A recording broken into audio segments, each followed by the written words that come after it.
नमस्कार, स्वागत है आपका आपके सितारे में और मैं हूं आपके साथ प्राची पाराशर। आज आचार्य जी बताएंगे कि कम से कम महीने में 2 दिन बिना खाए क्यों रहना चाहिए और ये सब जानेंगे हमारे आज के महाउपाय में और साथ ही आपको बताएंगे आज का राशिफल। तो फिर देर कैसे, शुरू करते हैं आपके सितारे।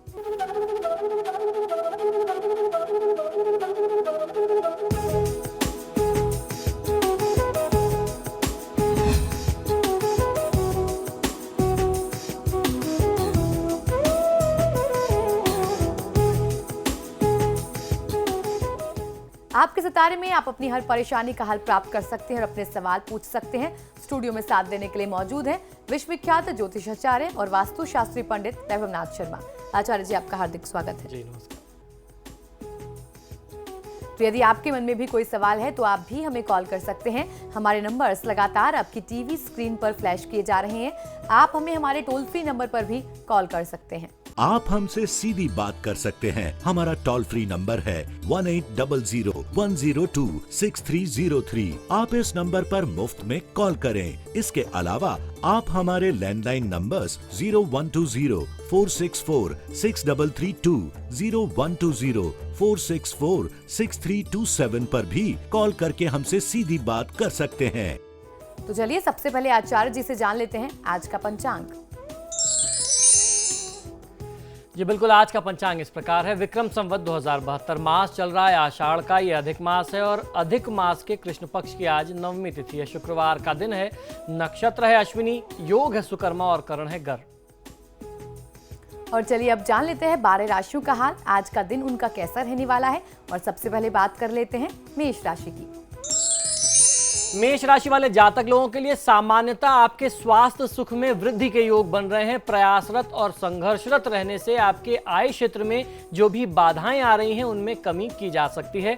आज आप यदि अपने जीवन की यथार्थ की समस्याओं से मुंह मोड़ेंगे तो पिछले दिनों आपने जो मेहनत से काम किया है, बुद्धि विलास से, बुद्धि विवेक से, सोच समझ करके जो काम किया है, वही सारे काम आपके ऊपर बहुत बड़े आक्षेप लेकर के आ सकते हैं। आज की दिनचर्या में गृह क्लेश की स्थिति भी संभावित दिखाई देती है। तरह तरह के पारिवारिक आक्षेप भी आपको सहने पड़े, ऐसी स्थिति आपके लिए बनती है। तो इन सभी प्रकार की परिस्थितियों से मुक्ति पाने के लिए, स्वयं को बचा करके रखने के लिए आज की तिथि में आपको हनुमान जी की पूजा आराधना करनी चाहिए। हनुमान जी को लाल पुष्प यानी लाल फूल, चमेली का तेल, चांदी का वर्क और अनार का फल, ये अगर आप समर्पित करते हैं, भोग लगाते हैं तो आपको फायदा मिलेगा। किसी गरीब व्यक्ति का आज आपको अनादर नहीं करना चाहिए। और चलिए अब जान लेते हैं वृषभ राशि वाले आज क्या उपाय करें। वृषभ राशि वाले जातक लोगों के लिए आज की दिनचर्या में परिवार या पत्नी से चले आ रहे पुराने वाद विवाद का आज कोई समाधान मिल सकता है। अपने मित्र मंडली में मित्रों के बीच जो गलतफहमी काफी समय से चल रही थी उसकी भी आज समाप्ति हो सकती है। कुल मिलाकर के आज का दिन आपके लिए हर मायने में अच्छा कहा जा सकता है। आज के दिन को शुभ बनाने के लिए भगवान शिव पर लाल चंदन का लेप करना चाहिए तथा लाल चंदन का एक टुकड़ा शिव मंदिर में दान करना आपको बहुत अच्छा फायदा दे सकता है। अपने उत्साह में, आत्मविश्वास में किसी भी प्रकार से कमी मत होने दीजिए। और चलिए अब जान लेते हैं मिथुन राशि वालों का आज का राशिफल। मिथुन राशि वाले जातक लोगों के लिए, व्यापारी वर्ग के लिए यह समय बहुत अच्छा कहा जा सकता है। आपकी आर्थिक स्थिति भी ठीक ठाक रहने वाली है। अपने परिवार में, कुटुंब में भाई बहनों के साथ कुछ वैचारिक मतभेद आज उभर सकते हैं, मतभेद नए भी हो सकते हैं। परिवार के वरिष्ठ सदस्यों की सहायता से, उनके हस्तक्षेप से, उनके बीच बचाव करने से ही परिस्थितियां ठीक हो पाएंगी। आज के दिन को शुभ बनाने के लिए ओम गोपालाय उत्तर ध्वजाय नमः मंत्र का 108 बार जाप कर लेना आपके लिए सर्वोत्तम होगा। धन का बहुत ज्यादा व्यय करने से बचना चाहिए। तो चलिए अब जान लेते हैं कर्क राशि वाले आज क्या उपाय करें। कर्क राशि वाले जातक लोगों के लिए आज का दिन, आज का समय बहुत विशेष है। आप किसी भूमि संबंधी कार्य में बहुत अच्छी रुचि ले सकते हैं। प्रोफेशनल लाइफ, नौकरी और धन संबंधी कार्यों में आपके लिए लाभ प्राप्ति के योग बन रहे हैं। कोई रिश्तेदार आपके यहाँ मिलने आ सकता है, लेकिन साथ ही साथ आज की दिनचर्या में क्रोध आपको विचलित कर सकता है, आपको प्रभावित कर सकता है। तो क्रोधी स्वभाव से आज आपको बचना है। आज के दिन को शुभ बनाने के लिए महादेव शिव की पूजा आराधना करने के साथ साथ थोड़े से चावल पका करके, उबाल करके, उसमें देसी घी और कुछ मीठा डाल करके, शक्कर या मिश्री डाल करके किसी खुले स्थान में पशु पक्षियों के लिए आप रखिए तो आपको फायदा मिलेगा। समय बहुत ही बहुमूल्य है, इसको व्यर्थ मत जाने दीजिए। और चलिए अब जान लेते हैं सिंह राशि वाले आज क्या उपाय करें। सिंह राशि वाले जातक लोगों के लिए आज की परिस्थिति आपके लिए पिता से कुछ विरोध और वाहन संबंधी किसी असुविधा का संकेत करती है। तो पिता के लिए आपके लिए असुविधा का समय, असुविधाजनक संकेत बन रहा है। ये समय बहुत अच्छा नहीं होगा। ऐसे में पिताजी आपके थोड़ा सा अगर आपके ऊपर नाराज भी होते हैं क्योंकि परिस्थितियां उनके लिए बहुत अच्छी नहीं है, तो उनकी नाराजगी में आपको सहयोग करना है। उनको किसी तरीके से आपको और ज्यादा नाराज नहीं करना है। आपको अगर वो कुछ कहते हैं तो आप शांत रह जाइए। आपको किसी भी तरीके का वाद विवाद या बहस करने से बचना है। जितना हो सके उनकी तनाव, उनकी चिंता को आप कम करने में मदद करें, उनका सहयोग करें, उतना अच्छा होगा। फिर भी कहा जा सकता है कि इसके अलावा दिन आपके लिए शुभ परिणामों से परिपूर्ण रहने वाला है। आज के दिन को शुभ बनाने के लिए देवी दुर्गा की पूजा आराधना कर लेना आपके लिए सर्वोत्तम होगा। उसके साथ साथ 2 रोटी पर सरसों का तेल लगा करके गुड़ के साथ अपने हाथों से अगर आप गौ माता को खिलाते हैं तो आपको फायदा मिलेगा। किसी भी काम को करने में बहुत ज्यादा अधीरता, बहुत उत्सुकता ठीक नहीं है। और चलिए अब जान लेते हैं कन्या राशि वालों का आज का राशिफल। कन्या राशि वाले जातक लोगों के लिए काम को नजरअंदाज करने पर आपकी समस्या बहुत ज्यादा बढ़ जाएगी। यदि आप इन दिनों जन्म स्थान के आसपास स्थानांतरण या भ्रमण का प्रयास कर रहे हैं तो आपके इस प्रयासों में आपको असफलता का सामना करना पड़ सकता है। आज का दिन संतान के लिए शुभ फलदायी सिद्ध होगा और आपको आर्थिक लाभ भी मिले, ऐसे लक्षण बनते हैं। इस दौरान मित्रता का परीक्षण हो, ऐसी भी स्थिति आपके लिए बनती है। तो किसी मित्र के लिए उसकी आवश्यकता पर आपको सदैव उसका साथ देना चाहिए। आज के दिन को शुभ बनाने के लिए मां लक्ष्मी की पूजा आराधना करने के साथ साथ परिवार की, आपके घर की जो भी बुजुर्ग महिलाएं हैं उनका आपको आशीर्वाद लेना चाहिए, उनका सम्मान करना चाहिए और अपने खराब स्वास्थ्य को आप बिल्कुल भी नजरअंदाज ना करें। और चलिए अब जान लेते हैं तुला राशि वालों का आज का राशिफल। तुला राशि वाले जातक लोगों के लिए आर्थिक साधन के लिए किसी की मदद आज आपको लेनी पड़ सकती है। आपकी आर्थिक स्थिति थोड़ी सी डामाडोल हो सकती है, परंतु आजीविका क्षेत्रों में या बाहर के व्यावसायिक रिश्तों में आपको अच्छी खासी मदद और सहायता प्राप्त होगी। दाम्पत्य संबंधों में या प्रेम संबंधों में आपको थोड़ी सी सावधानी रखने की आवश्यकता है। आपके कार्यक्षेत्र में थोड़ी सी सावधानी रख करके ही आप बड़े काम करेंगे तो आपको आज बड़ी सफलता मिल सकती है। आज के दिन को शुभ बनाने के लिए भगवान विष्णु की पूजा आराधना करने के साथ साथ अपने गुरु का आशीर्वाद लेना, चरण स्पर्श करना आपके लिए सर्वोत्तम होगा। कार्यक्षेत्र में आ रही रुकावट से आपको तनावग्रस्त नहीं होना चाहिए। चलिए तो अब जान लेते हैं वृश्चिक राशि वाले जातक आज के दिन को अच्छा व्यतीत करने के लिए क्या करें और क्या न करें। वृश्चिक राशि वाले जातक लोगों के लिए दाम्पत्य जीवन इस दौरान सुखमय रहने वाला है। मित्रों व अपने साथी का, कार्यक्षेत्र में जो आपके बिजनेस पार्टनर हैं उनका आपको बहुत अच्छा सहयोग प्राप्त होगा। कोई पुराना स्वास्थ्य संबंधी रोग फिर से उभर करके आपको परेशान कर सकता है। दुर्व्यसनों का आपको त्याग कर देना चाहिए जिससे आप जल्दी से जल्दी स्वास्थ्य लाभ को प्राप्त कर सकें। बच्चों के स्वास्थ्य का भी आपको इस दौरान विशेष ध्यान रखना है। आज के दिन को शुभ बनाने के लिए भगवान श्री हनुमान की पूजा आराधना करने के साथ साथ गाय व पशु पक्षियों को चावल खिलाएंगे, उबले हुए चावल खिलाएंगे तो आपको बहुत अच्छा फायदा मिलेगा। अगर आप कहीं कोई बड़ा निवेश करना चाहते हैं तो ये समय इन्वेस्टमेंट के लिहाज से आपके पक्ष में नहीं है, इस बात का आपको ध्यान रखना चाहिए। और चलिए अब जान लेते हैं धनु राशि वालों का आज का दिन कैसा रहने वाला है। धनु राशि वाले जातक लोगों के लिए आज की दिनचर्या में आपका पराक्रम बढ़ने के कारण आप अपने कार्यक्षेत्र में आज सब काम बहुत ही आसानी से पूरा कर लेंगे और उसमें आपको अच्छा लाभ भी मिलेगा। व्यापारी बंधु लोगों के लिए दिन बहुत अच्छा, बहुत लाभदायी नहीं कहा जा सकता है। परिवार के साथ प्रसन्नता का माहौल बना रहेगा। जीवन साथी के साथ अनुकूल संबंध स्थापित होंगे। आप सभी परिजनों के साथ मिलकर के एक अच्छा समय व्यतीत कर पाएंगे।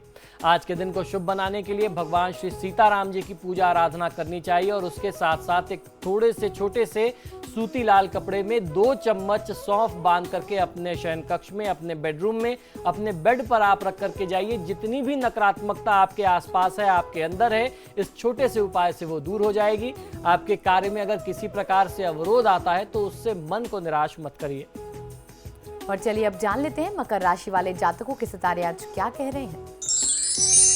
मकर राशि वाले जातक लोगों के लिए कुछ मानसिक चिंताएं आप पर हावी हो सकती हैं, प्रभावी रहेंगी। आजीविका के क्षेत्र को लेकर के आप परेशान और चिंतित हो सकते हैं। प्रयास करने से आय भी बढ़ेगी और कहीं अच्छा व्यय होने की संभावना भी आपके लिए बन रही है। अपनी स्थिति को बनाए रख पाना, अपनी सामाजिक परिस्थिति को बनाए रख पाना इस समय में आपके लिए थोड़ा मुश्किल हो जाएगा तथा वैवाहिक संबंधों में भी तनाव का सामना आपको करना पड़ सकता है। आज की तिथि को शुभ बनाने के लिए देवी दुर्गा की पूजा आराधना आपके लिए सर्वोत्तम होगी। लाल चंदन का तिलक आप अपने मस्तक पर लगा करके घर से निकलें तो आपको फायदा मिलेगा। किसी भी व्यक्ति के बारे में पहले से कोई धारणा, पहले से कोई विचार बना करके मत रखिए। और चलिए अब जान लेते हैं कुंभ राशि वाले आज के दिन को शुभ बनाने के लिए क्या करें और क्या ना करें। कुंभ राशि वाले जातक लोगों के लिए परिवार के पुराने मामलों में विवाद की स्थिति बनी रहने वाली है, ऐसे लक्षण मिल रहे हैं जिसके शीघ्र में सुलझने की कोई उम्मीद भी नहीं दिखाई देती है। धन प्राप्ति होगी तथा उसके निवेश और उचित उपयोग के लिए व्यावसायिक सेवाएं भी इस दौरान आपको लेनी पड़ सकती हैं। आज की तिथि में पिता के स्वास्थ्य का आपको विशेष ध्यान रखने की आवश्यकता है। आपके पिताजी के स्वास्थ्य संबंधी समस्याएं कुछ ज्यादा आपको परेशान कर सकती हैं। आज की तिथि में हनुमान मंदिर में जाकर के लाल चंदन का टुकड़ा आप दान करते हैं तो आपके कार्यक्षेत्र में, परिवार में और पिता से संबंधित जो भी समस्याएं हैं उसका निराकरण हो जाएगा। आज की दिनचर्या में रुपए पैसे के लेन देन को लेकर के आपको बहुत सचेत रहना चाहिए। और चलिए अब जान लेते हैं मीन राशि वालों का आज का राशिफल। मीन राशि वाले जातक लोगों के लिए आज की दिनचर्या में अचानक धन प्राप्ति के योग आपके लिए बनेंगे। दिन आपके लिए बहुत ही शुभ बनता आज दिखाई देता है। आपकी आर्थिक स्थिति सुधरेगी, सामाजिक मान सम्मान बढ़ेगा। भाई बहनों के लिए उनकी तरफ से शुभ समाचार प्राप्त होगा। आर्थिक मामलों में कुछ सुधार भी आएगा। आज की तिथि में यदि संभव हो जाए तो भगवान गणेश की पूजा आराधना आपको करनी चाहिए और यदि संभव हो तो एक समय आप व्रत करें और एक समय आप अन्न ग्रहण करें यानी भोजन करें और मन की चंचलता को इस दौरान नियंत्रित करने का प्रयास करना चाहिए। फिलहाल यहाँ वक्त एक छोटे से ब्रेक का है। ब्रेक के बाद जानेंगे आज का महा उपाय, तो बने रहिए हमारे साथ।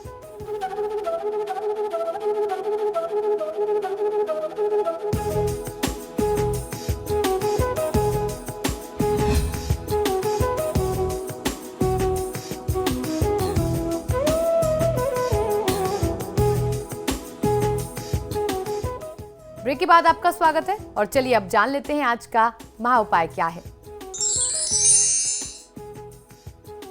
जी बिल्कुल, आज के महा उपाय में हम लोग चर्चा करने वाले हैं कि किसी भी व्यक्ति को कम से कम महीने में 2 दिन व्रत क्यों करना चाहिए, बिना खाए क्यों रहना चाहिए और महीने में 2 दिन वो कौन से हैं, इन तिथियों में कब और क्यों आपको व्रत करना चाहिए, इसके धार्मिक महात्म क्या हो सकते हैं और इसके पीछे वैज्ञानिक महात्म यानी साइंटिफिक रीजंस क्या हैं कि आपको कम से कम 15 दिन में एक बार यानी महीने में 2 बार व्रत क्यों करना चाहिए। क्या आप जानते हैं कि हमारे जीवन का पहला सुख क्या है? शास्त्रों और विद्वानों के अनुसार यह कहा गया है कि पहला सुख निरोगी काया, इसी को पहला सुख बताया गया है। निरोगी काया का अर्थ है स्वस्थ शरीर का होना। यदि किसी व्यक्ति का शरीर स्वस्थ नहीं होगा तो वो दुनिया के किसी भी प्रकार के सुख का उपभोग नहीं कर सकता। हमारे जीवन के समस्त सुखों का आनंद प्राप्त करने के लिए यह आवश्यक है, यह जरूरी है कि हमारा शरीर पूरी तरीके से निरोगी और स्वस्थ रहे, यानी आप हेल्दी रहें। शास्त्रों के अनुसार शरीर को बीमारियों से दूर रखने के लिए कई सारे उपाय बताए गए हैं। इन्हीं उपायों में से एक उपाय, बहुत ही महत्वपूर्ण उपाय है व्रत और उपवास करना। व्रत का मतलब हम जानते हैं, व्रत का शाब्दिक जो व्याकरण का अर्थ है उसका अर्थ ये होता है कि संकल्प लेना। आपने व्रत लिया कि आज आप कुछ नहीं खाएंगे तो वह संकल्प आपको पूरा करना चाहिए। ठीक उसी प्रकार से उपवास का जो अर्थ मैं आम लोगों की समझ के लिए, आम जनता की समझ के लिए समझाता हूं, उसको आप इस तरीके से समझ सकते हैं कि ऊपर वाले के मन में वास करने के लिए किया गया प्रयास यानी उपवास। तो आप कुछ अपनी तरफ से ऐसे प्रयास करें, ऐसी तपस्या के साधन करें जिससे ऊपर वाले के ईश्वर की कृपा आपको प्राप्त हो सके। हमारे जीवन में अधिकांश बीमारियां खाने पीने की वस्तुओं से और पेट संबंधित समस्याओं से ही जन्म लेती हैं। अतः इन बातों का विशेष ध्यान होना बहुत आवश्यक होता है। यदि हमारा पाचन तंत्र व्यवस्थित और स्वस्थ रहेगा तो काफी हद तक हम बीमारियों पर रोक लगा सकते हैं। पाचन तंत्र को स्वस्थ रखने के लिए ये आवश्यक है कि हम महीने में कम से कम 2 दिन बिना खाए रह सकें। इस बात का ध्यान रखते हुए प्राचीन काल में ही हमारे व्रत उपवास की परंपरा हमारे प्राचीन ऋषि मुनियों ने बनाई थी, ताकि व्यक्ति व्रत उपवास के नाम पर शरीर के पाचन तंत्र को थोड़ा सा आराम, थोड़ा सा विश्राम दे सके। व्रत उपवास का धार्मिक महात्म भी है। व्रत का अर्थ है संकल्प या दृढ़ निश्चय, तथा उपवास का अर्थ होता है ईश्वर या इष्ट के समीप बैठना या उसके मन में वास करने का प्रयास करना। भारतीय संस्कृति में व्रत तथा उपवास का इतना अधिक महात्म है कि हर दिन कोई ना कोई व्रत या उपवास होता ही है।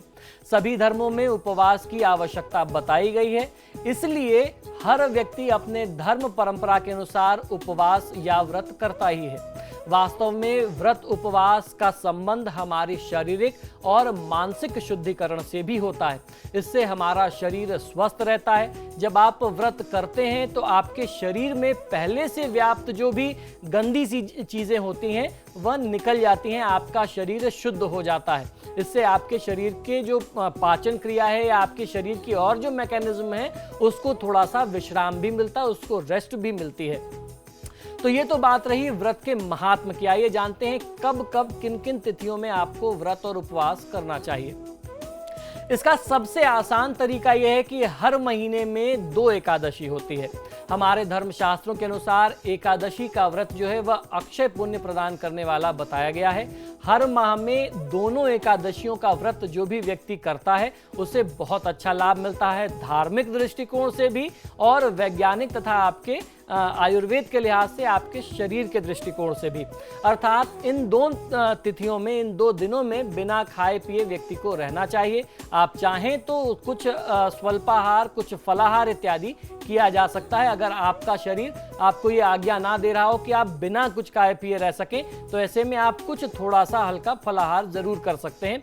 इसके अलावा प्रति रविवार को यानी हर संडे बिना नमक रहित अगर आप यानी बिना नमक का भोजन करेंगे, नमक रहित भोजन अगर आप करेंगे तो ये आपके स्वास्थ्य के लिहाज से बहुत ज़्यादा लाभकारी होगा। किसी किसी दिन दूध और फलाहार करके भी आप अपने स्वास्थ्य को थोड़ा सा विश्राम दे सकते हैं, अपने शरीर को थोड़ा सा आराम दे सकते हैं। इस तरीके से भी आप व्रत उपवास कर सकते हैं। व्रत उपवास से शरीर स्वस्थ होता है। निराहार रहने से या एक समय भोजन करने से अथवा केवल फलाहार कर लेने से आपके पाचन तंत्र को आराम मिलता है। इससे नाना प्रकार से होने वाली समस्याएं, खासतौर पर गैस, कब्ज, एसिडिटी, अजीर्ण यानी अपच की समस्या, अरुचि, सिर दर्द, बुखार, मोटापा इत्यादि आदि रोग जो हैं वह नाश होते हैं। आपकी आध्यात्मिक शक्ति बढ़ती है, ज्ञान, विचार, पवित्रता, बुद्धि का विकास होता है। इसी कारण उपवास का, व्रत का, इनको पूजा पद्धतियों के साथ जोड़ करके उसमें शामिल कर दिया गया। इसका महात्म्य इसीलिए हमारे संस्कारों में बहुत ज़्यादा है। तो इस तरीके से अब आजकल आप अपनी खुद रूटीन को देख लीजिए। आजकल हमारी लाइफस्टाइल जो है वो बहुत डिफरेंट हो गई है। हफ्ते में कम से कम 3 दिन 4 दिन कोई भी आम परिवार हो, बाहर खाना पीना होता ही है। ऐसे में अगर आप थोड़ा सा अपने लिए नियम और संयम करने लगेंगे, व्रत उपवास का नियम बना लेंगे, तो जो बाहर का असमय और अशुद्ध भोजन आप करते हैं, किसी भी समय आप कहीं भी खा रहे हैं, कुछ भी चटर पटर खा रहे हैं, तो उससे भी आप बचेंगे। और अशुद्ध भोजन के जो दुष्प्रभाव आपके स्वास्थ्य, आपके शरीर और आपके संस्कारों पर हैं, उससे भी आप बच जाएंगे। अशुद्ध भोजन, बाहर का भोजन करने से हमारे संस्कार भी प्रभावित होते हैं, क्योंकि हम नहीं जानते कि वो भोजन किन परिस्थितियों में तैयार किया जा रहा है, कितनी शुद्धता से तैयार किया जा रहा है। पहले हमारे घर में माताएं या जो महाराज किचन में भोजन बनाते थे वो पूरे धर्म कर्म का ध्यान रखते थे, बिना स्नान किए वह रसोई में प्रवेश नहीं करते थे। अब आज आपको तो मालूम नहीं है कि जिस व्यक्ति ने आपके लिए जिस किचन में भोजन बन रहा है वह कितना शुद्ध है, वहाँ मांसाहार के साथ क्या नियम किए जा रहे हैं। तो इस तरीके से आपके संस्कार भी प्रभावित हो जाते हैं। ऐसे में भोजन बाहर करने से भी बचना चाहिए। किन लोगों को व्रत उपवास नहीं करना चाहिए? हमारे धर्मशास्त्रों में व्रत उपवास करने का महात्म तो बताया ही गया है, लेकिन किन लोगों को व्रत उपवास नहीं करना चाहिए, उनके ऊपर ये नियम, ये बाध्यता लागू नहीं होती है, ये भी समझ लेना आवश्यक है। जो साधु सन्यासी हैं उनके ऊपर व्रत उपवास का कोई नियम लागू नहीं होता है। उनकी इच्छा है वह करना चाहें, उनका अगर शरीर उनको सामर्थ्य देता है, अगर वह अलाउ करता है तो वो कर सकते हैं, अन्यथा उनके लिए ऐसी कोई बाध्यता नहीं है। इसके अलावा छोटे बच्चे, बालक, रोगी जो हैं उनके लिए भी व्रत का कोई नियम जरूरी नहीं है। गर्भवती महिलाएं, गर्भवती स्त्रियां या वृद्धों को भी उपवास करने की छूट दी गई है। अगर आपका शरीर आपको आज्ञा नहीं देता तो आवश्यक नहीं है कि आप व्रत उपवास करें। तो ये था आज का महाउपाय। बहुत बहुत शुक्रिया आचार्य जी। नमो नारायण। फिलहाल आपके सितारे में इतना ही। देखते रहिए समाचार प्लस।